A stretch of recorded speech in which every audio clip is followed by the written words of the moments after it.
Hi, my name is Krystal, and I'm originally from Laurel, Mississippi. And once upon a time, I was a little boy, but I think a more accurate way of saying that is I was a little girl trapped in a little boy's body. I remember I changed schools like when I was in 6th grade.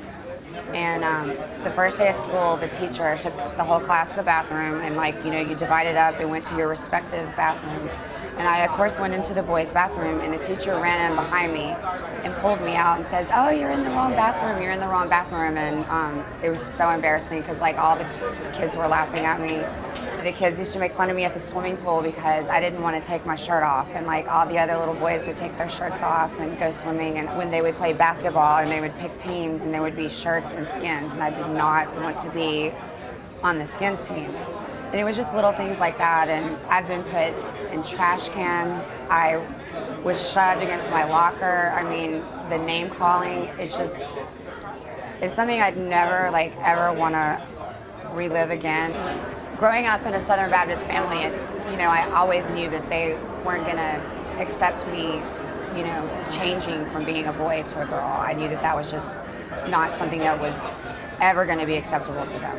So I had to wait until I went to college.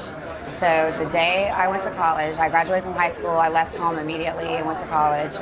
My parents dropped me off at school at my first apartment, and I went and got my first caboodle and bought a bunch of makeup, and I would just sit around in dresses, and it was like a very happy time in my life. And there weren't a lot of instances from that point on that I ever dressed as a boy again, except for over the next year, year and a half, when I would go to my parents' house. I would have to, obviously, but once they found out, I didn't talk to them for several years. They weren't on board with it.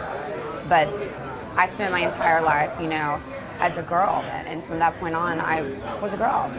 And I do want to add that now my parents have started coming around. It's taken almost 10, 11 years for them to come around, but they're finally starting to accept me for who I am, and that just is like the cherry on top of the cake. It's awesome.